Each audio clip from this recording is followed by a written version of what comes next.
My name is Father Romanus Cessario. I teach moral theology at St. John's Seminary in Brighton, Massachusetts. We're filming these sessions in the Cardinal Cushing classroom of St. John's Seminary. And during the course of this lecture, you will see images from the Romanesque chapel built at the end of the 19th century here in Boston that serves as the seminary's main chapel. The picture is that of Archbishop John Williams, the first Archbishop, the fourth Bishop of Boston, offering the seminary as it appeared in around 1890 to the apostle and evangelist St. John, who, accompanied by the great eagle, which is his symbol among the evangelists, is lifting the seminary and its inhabitants up to the Blessed Trinity. It is, of course, a favorite image in the chapel for generations of priests who have studied here, but it also serves to recapitulate some of the instruction that we have accomplished up to this point in this series, which is entitled The Elements of Moral Theology. This is the fourth lecture in that series and is devoted to the question of human action and its evaluation. The reason why I direct your attention to the image of Archbishop Williams offering the seminary to St. John the Evangelist, who in turn offers it to the Blessed Trinity, is because up to this point we have insisted upon moral theology as part of God's saving instruction to his people. The moral theologian practices the Sacra Doctrina, to use the favorite expression of St. Thomas Aquinas.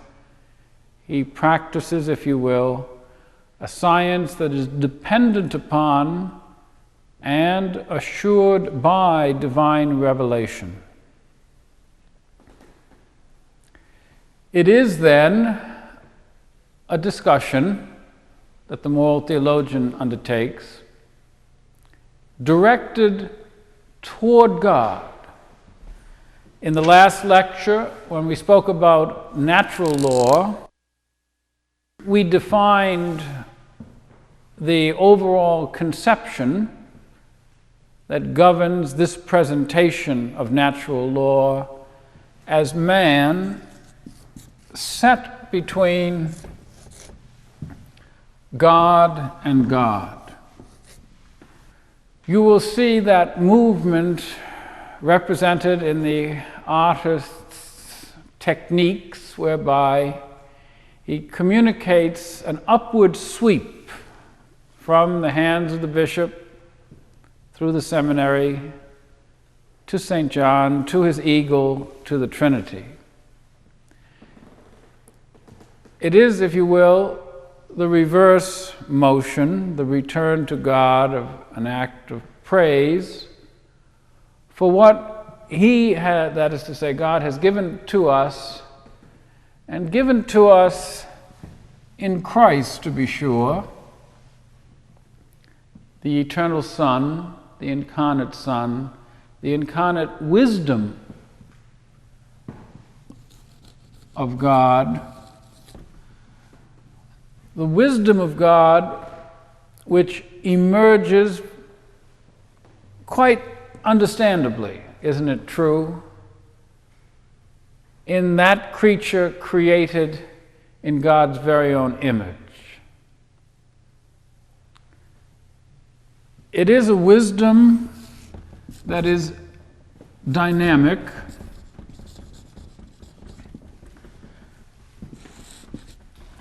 and which points us back to God, back to a perfection that finds its ultimate consummation in beatific fellowship or communion with Father, Son, and Holy Spirit.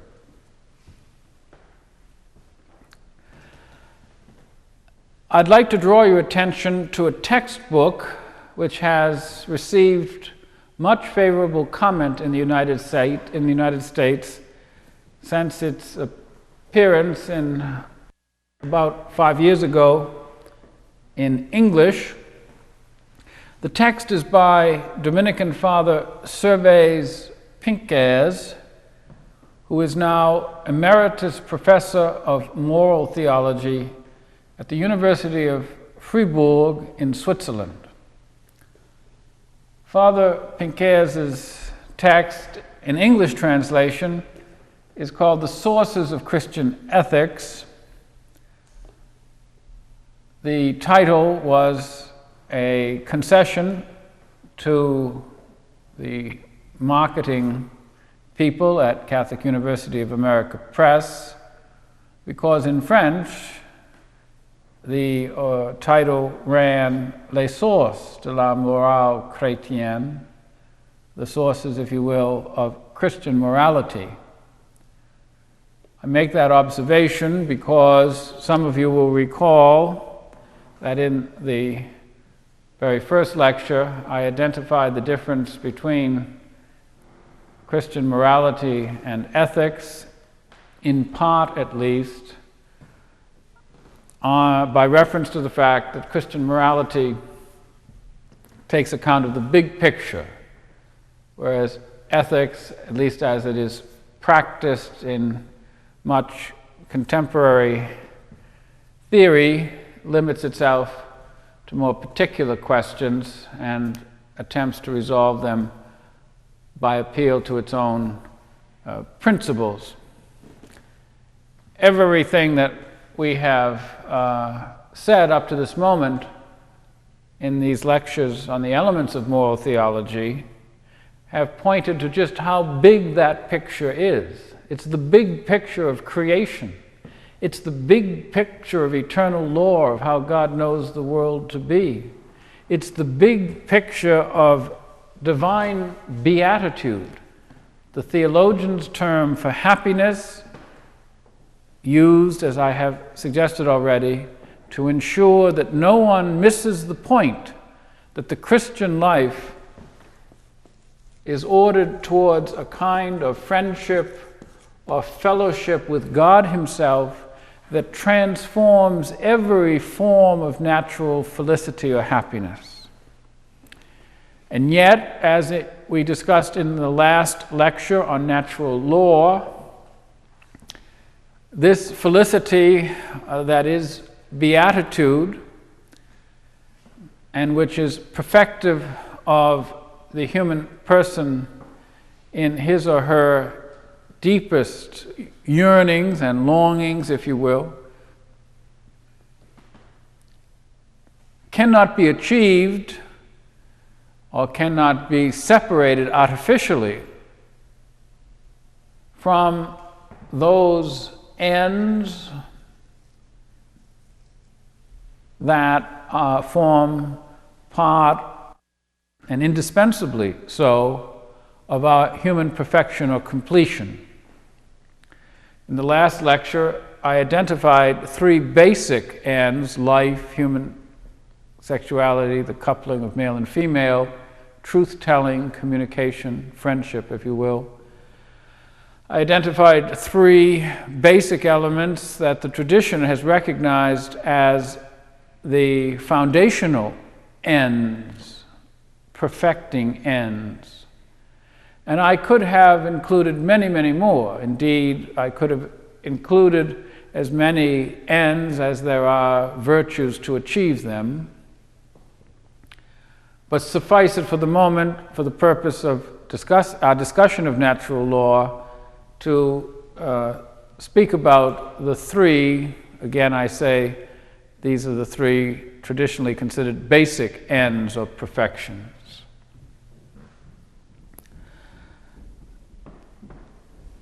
At the end of the last lecture as well, and to continue the theme that this is the big picture, not only is it big picture of creation, big picture of eternal law, how God knows the world to be, the big picture of final beatitude, the big picture of the ends that perfect every human creature, but it is also what many would recognize as the biggest picture of all.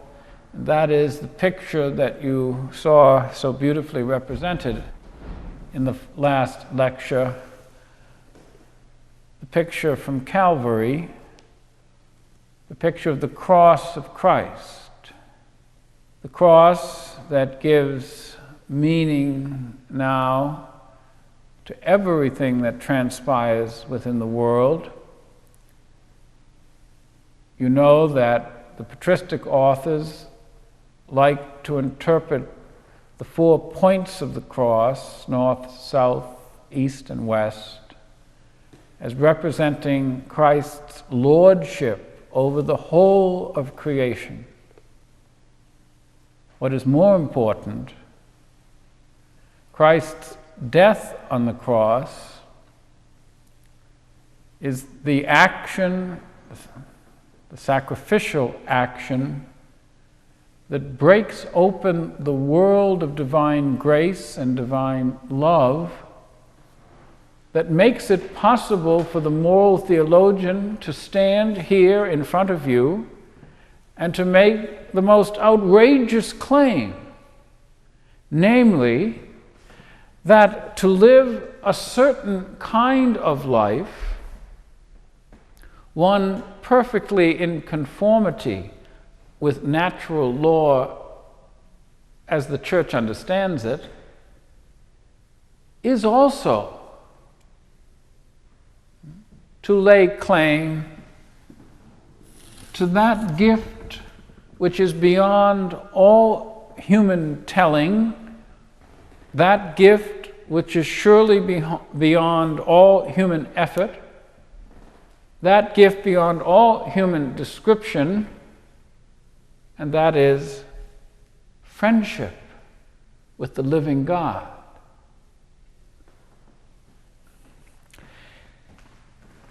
Morals, then, obliges us, Christian moral theology, obliges us to take account of the big picture. Perhaps those of you who have studied moral theology or moral philosophy in your courses at college or else in seminary may wonder, why is he talking about natural law and Calvary? How do they ever go together?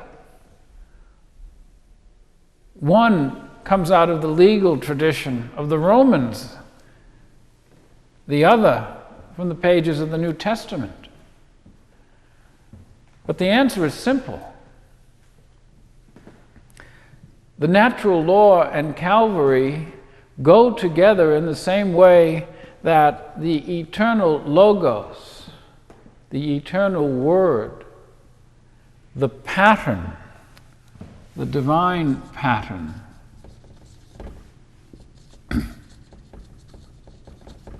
which the theologian identifies in God as the source of natural law, and indeed of natural law precepts and inclinations, that imaging of the eternal Word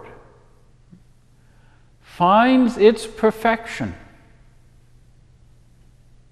And in this time of salvation, no other perfection exists. Finds its perfection in the salvation won for us by Christ on his cross, whom we know and confess to be one and the same, our Lord Jesus Christ,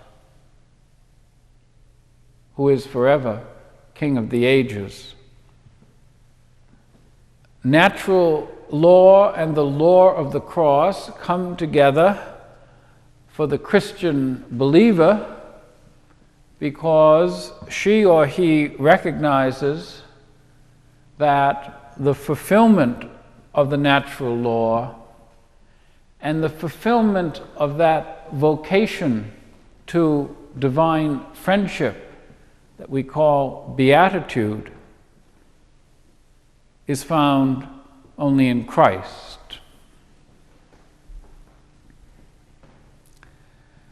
And this is why, at this point in our discussion, we can turn to the question of human action. What constitutes human action? And perhaps what is more important for our discussion, how can we ensure that each human action conforms to the law of Christ and conforms to the natural law? In the very first lecture, I made some rough observations about the difference between the work of the moral theologian and the moral philosopher. In those remarks, I tried then to stress that the moral theologian is caught up in the Sacra Doctrina, dependent upon divine revelation, adheres to the guidance of the Church's magisterium, which is, of course, the only sure, truthful, and authentic guide to knowing what God has revealed about our salvation, about human action. Now, I would like to stress a point where the moral theologian becomes very dependent upon the moral philosopher, and it is, of course, when it comes to analyzing the dynamics of human action. Professor Ralph McInerney, who serves as president of the International Catholic University, has a treatise in which he discusses the contributions of St. Thomas Aquinas to this project. He writes as a moral philosopher. The book is entitled Aquinas on Human Action, a Theory of Practice. It's a very handy book.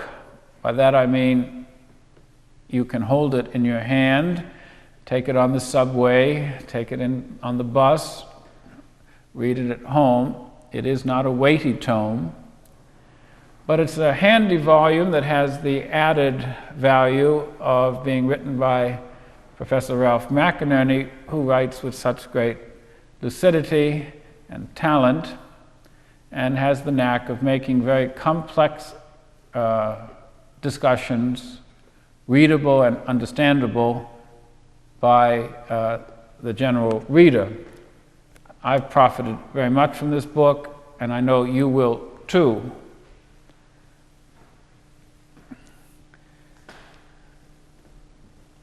The reason, of course, why the moral theologian needs to be concerned about a theory of practice is a fairly simple one to discern. We have said that the natural law introduces into us a dynamism, that is to say, rather than being a participation and in an inert and predictable pattern of repetition, a caricature that some people have of natural law, a law of eternal rhythms, for example. The fact of the matter is that the Christian view of natural law sees in it as a principle for human creativity and for human freedom. it shapes human freedom. That's why I see the law of the cross and natural law as complementary features of Catholic natural law instruction. Every time you go, one goes to hear Mass in a Catholic church, when it comes time for the sacred moment of consecration, and the priest begins to introduce the words of institution, whereby Christ himself inaugurated the Eucharist, and the priest reenacts that sacrificial act.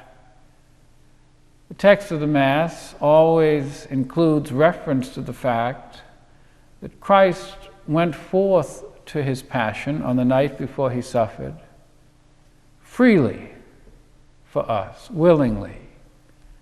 The night before Christ freely gave himself for our salvation. He took bread and so forth. On the cross, Christ is the supremely free man.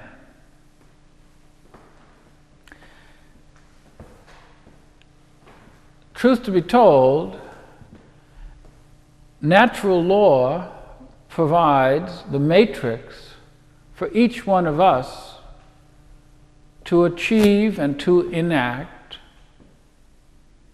the supreme expression of our human freedom.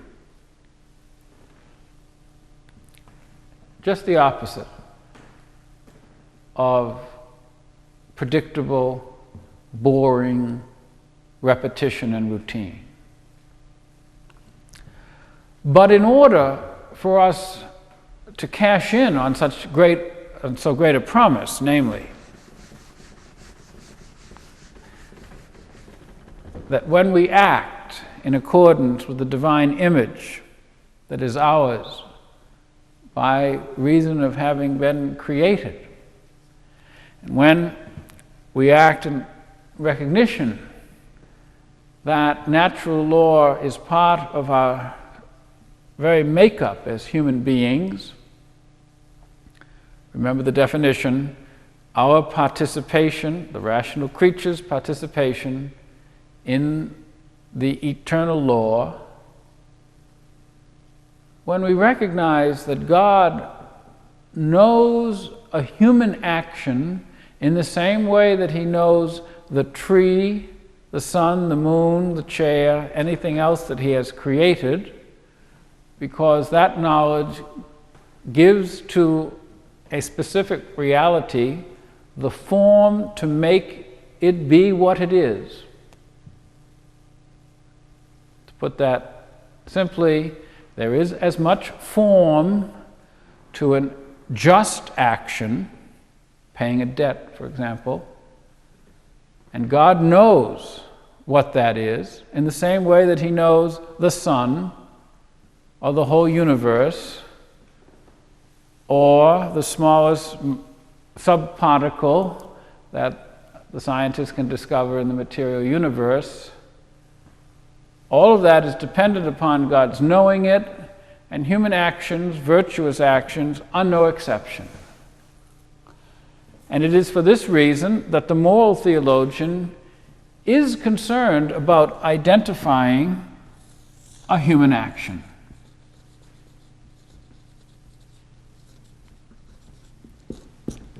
Not everything that the human being does is a human action. In the old Scholastic language, the Scholastics distinguished between the actus humanus and the actus hominis. The actus humanus, the human action, would have been a moral action. The actus hominis, on the other hand, was simply an action that occurred, if you will, within the human being, within man. The example is usually given. Digestion, for example, is not a human act. It's controlled not by our freedom, but rather by another pattern which governs the bodily functions, circulation of blood, all of the things that happen in us, the growing of the beard or the trimming or the growing of fingernails. These sorts of actions go on in us. They themselves are not moral actions, human actions. What is then a human action, and what makes it different from an act of man, of course, is a human action is one that proceeds from within, that is, from the interiority of the human person, and with some knowledge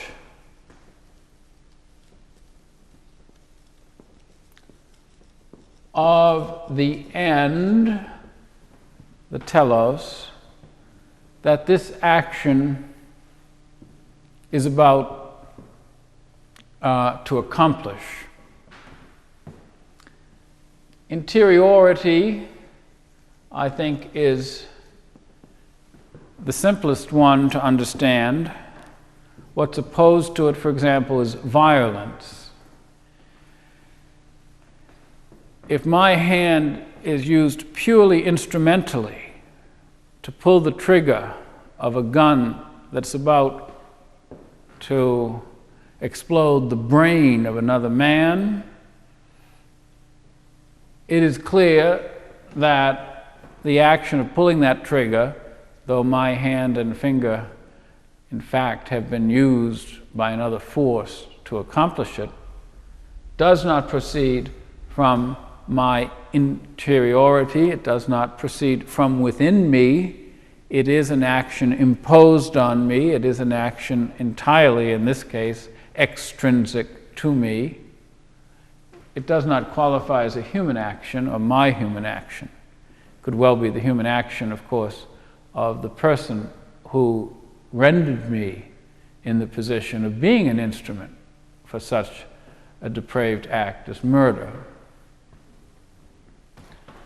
Knowledge of the end, on the other hand, is somewhat more difficult to see, but in order for an action to be a human action, there must be some way in which I recognize the relationship between that action and a particular end that the action achieves.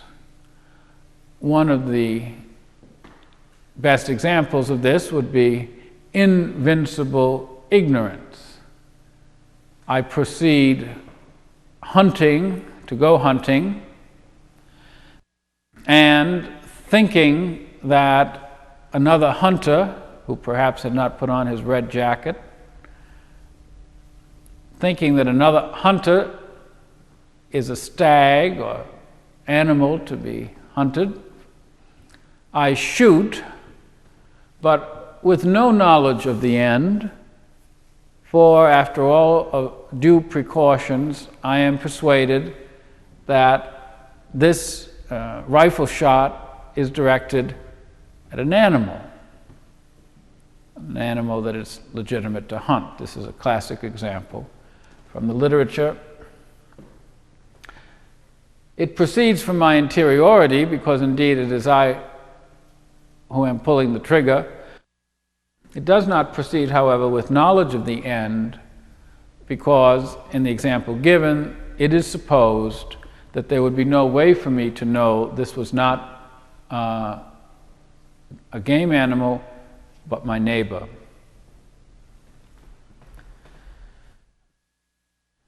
This very brief discussion is an introduction to a theme that you may want to give more study to on your own. It is a discussion that Aquinas uses to preface his whole discussion of human action. And it is a discussion of the condition for any human action, namely that it be voluntary. In the textbook that I have suggested to you by Professor Ralph McInerney, you will find a very good treatment of the voluntary and why it is a precondition for arriving at that point where we can talk about a human action that really belongs to me, we would say today, of talking about a human action that I can own.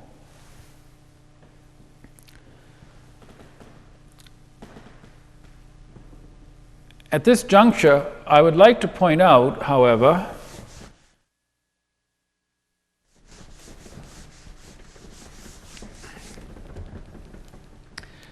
the importance of the discussion of the voluntary for the big picture. And the importance is this: by talking about an action, a human action, as one that proceeds from within, from my interiority, and with due knowledge of the end, the church or the moral theologian is able to establish the connection between the human person as agent and the action that he or she performs. Many of you will have heard of the book that the Holy Father wrote prior to his accession to the See of Peter, the acting person, as it's translated in English. And that book is the Pope's own particular way as a theologian of expressing this extremely important point for Christian moral theology, namely the way in which human action is identified with the person. To be more specific, the word I like to use is how it is that the person possesses his or her actions. The reason for that importance is not juridical, namely so that we can reward the good actions, or more importantly, punish the bad ones. Nor for that matter is it simply philosophical. By simply philosophical, I mean, is it an exercise in discerning the difference between being and having. What's at stake in this relationship of the human person to his or her actions is the coming into perfection of the imago.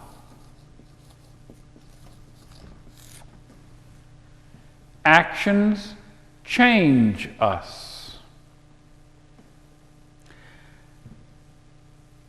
In an earlier lecture, I referred to what I like to call the dynamism of natural law, or the dynamic aspect of the imago. The reason for insisting upon natural law as dynamic, and that the image of God bears within itself the seeds of life. It's an alive image. It's an alive image because it is the image of He who is, who transcends distinctions of being and having, indeed transcends being itself.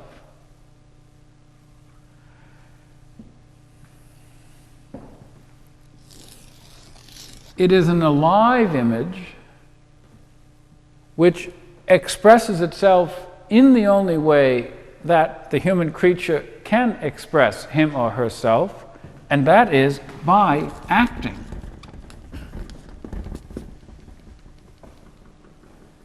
Actions change us. Some theologians refer to this as character building. The kind of person that I become is dependent upon the kind of actions that I perform. Now, this truth may seem self-evident to many of you, and it is, in some traditions, a commonplace. I emphasize it at this juncture in our discussion because, unfortunately, some moral theologians have failed to appreciate exactly how intimate the relationship between our human actions and our human being, between our virtues and our character, if you will, between our Christian living and the imago. They have failed to appreciate how intimate the connection is. There are reasons for this, and it is not the place for us to digress into those reasons. However, the result is worthy of note, namely that many moral theologians speak as if human actions are so many appendages onto the human body, which appendages add a certain note of completion, but are not directly related to the substantial thing that the body is. It's actions like fingernails theory, actions as if the what is done has no immediate connection to the human person, but is to be judged simply by appeal to some norm or principle that is worked out by the moral theologian. This rather broadly defined attitude, which, like all broadly defined attitudes, can be verified in no particular theologian, is very harmful, in my judgment, for Christian moral theology because it ignores how it is that actions either build us up or tear us down. Better put, how bad actions erode the good of the human person. We'll return to that theme, however, when in the next lecture we talk more about the evaluation of moral actions and the difference between good and bad actions. At this point, I simply want to recall the intimate connection between the acting subject, the person, if you will, the acting person, and the human actions that he or she performs. And I have done that by an appeal to the classical discussion of the voluntary, which discussion makes it very evident and plain that human actions flow from within the person and flow from within the person who possesses some knowledge of the end to which the action is ordered. Those of you who have had time to study the materials associated with the third lecture on natural law will perhaps at this point see a pattern emerge that will remain with us for the rest of the discussion of moral theology.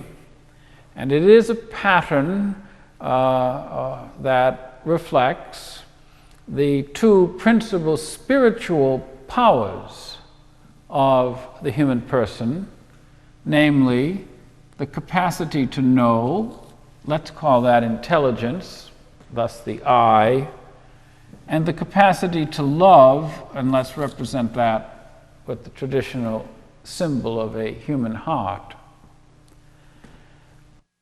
Interiority, after all, points to the fact that an action proceeds from my love.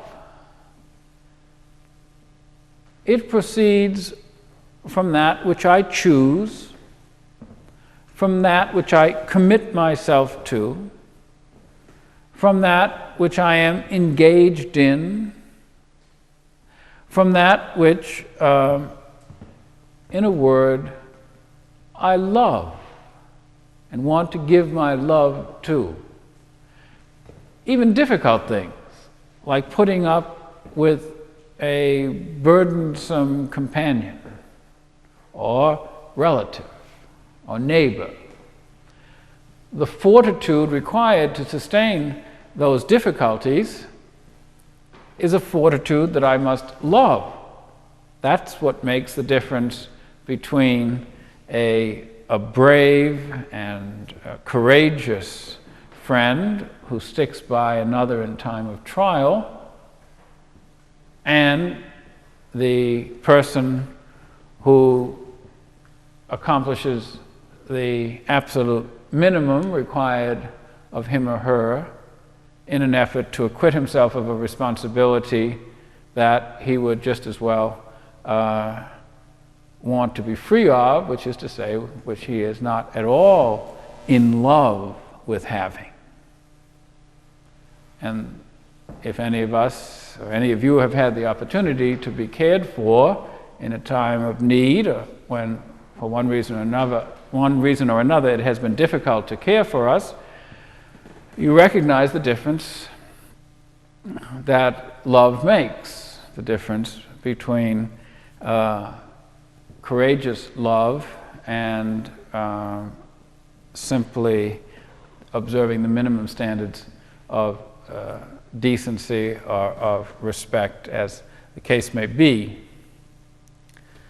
But commitment, love, is not enough to determine the quality of a moral action, because we have recognized that knowledge of the end is also important, not important, is indispensable. And this means that human action then is shaped not only by our lovings, but also by our knowings, and that these two movements of what I will refer to now simply as intellect and will are the indispensable features of human action insofar as it is an authentic expression of any given person.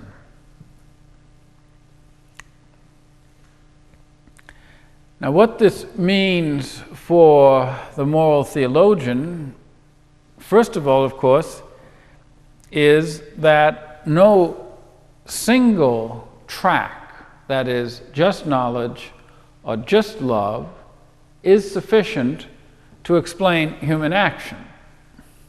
It is not sufficient for the moral theologian to say, all you need to do is know what is right or wrong, and that's it.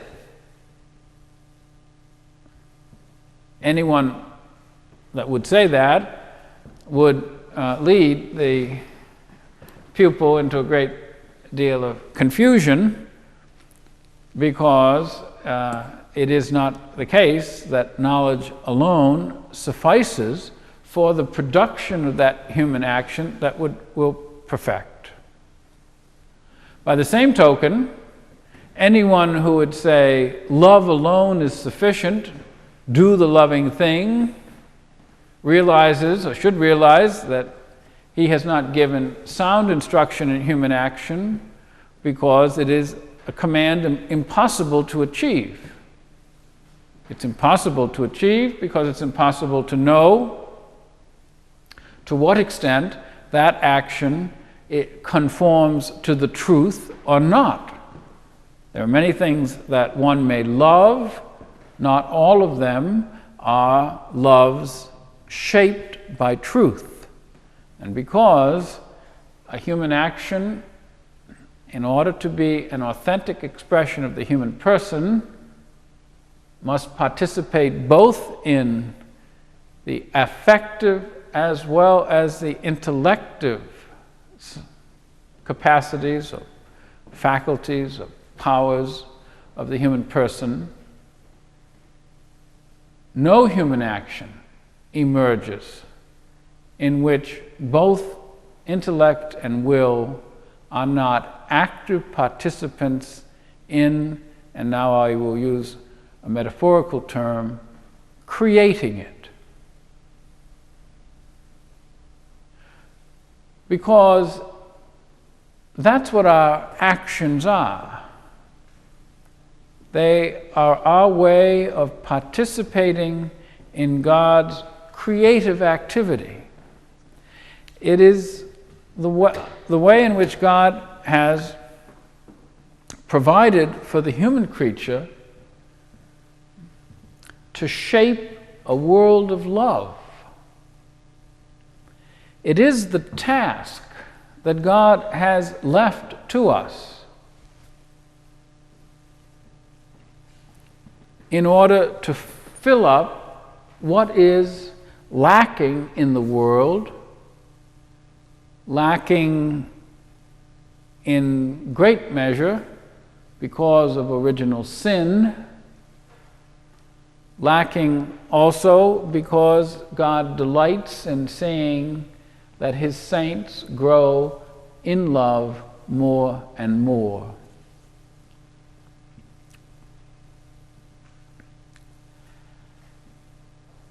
No action is intelligible apart from the end that it accomplishes.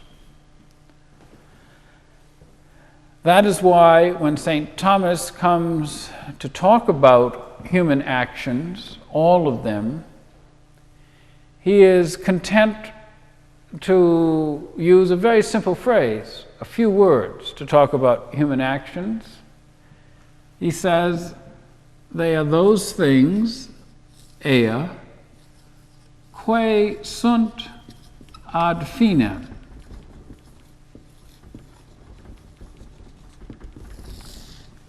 The moral theologian is concerned to know about those things which are to the end, toward the end, those things which move us along to embrace the goods, the good ends more particularly, that perfect us. I use the word embrace because, or I should say rather in an effort, I hope a successful effort, maybe it isn't, to communicate that while in the end we are judged by love, and thus embrace in its affective sense, at the same time, every human action is shaped by truth, and thus we embrace those things that we judge to be good. Hardly anyone speaks about embracing bitter medicine. In any event, those things which are to the end, let the ea stand now for every human action we commit in our lives. Each one of them, and the composite of them, find their place in our salvation history insofar as they are pointed towards the good ends of human perfection and fulfillment that correspond to how God knows the world to be. At the beginning of this lecture, we recalled what was spoken about in Lecture 3, the natural law, the rational creature's participation in the eternal law. And in the course of that lecture, I reminded you that the eternal law may be understood as how God knows the world to be. God's knowledge is creative, it is determinative. It creates physical realities, spiritual realities, God also creates moral realities. He creates them in the sense of giving the form to human action, to those human actions which are ad finem. Or, to translate that now, those human actions which achieve the good of the human person. Those human actions which perfect us. God knows what they are, and we are, if you will, co-creators with God because we enter into those actions, we commit them freely, which is to say, we choose them. We choose them because we know that they are the true and good actions that will perfect us, and in that perfection will lead us to the beatitude that is God's promise, Christ's promise. To those who follow his way.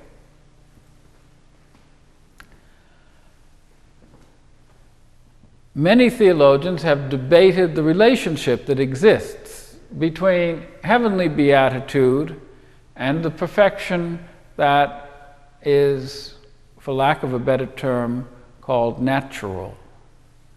And there are wide and divergent opinions, wide-ranging and divergent opinions about how to resolve the question of the relationship between natural and supernatural felicity. In an effort to cut through those technical discussions, important as they are, I like to use the word conduce. It's an Old English word, from the Latin, to lead with, conducere. In English, we still talk about a conductor as in wiring. The goods of human perfection then conduce to the goods of beatitude. And if that explanation seems strained or difficult, then I point to the text where many places, many texts in the New Testament, where Jesus identifies the love of God and the love of neighbor as fulfilling the same law. Or perhaps let me return to the image which we began this session with, the upward movement of St. John's Seminary, which really represents the church, the pilgrim church, in the hands and under the direction of John the Evangelist. And with his eagle wings that brings everything that is human up into the bosom of the Trinity. That movement is the movement that the moral theologian has great interest in, because he or she wants to point out to all Christ's faithful the way, the dynamic way that leads to God.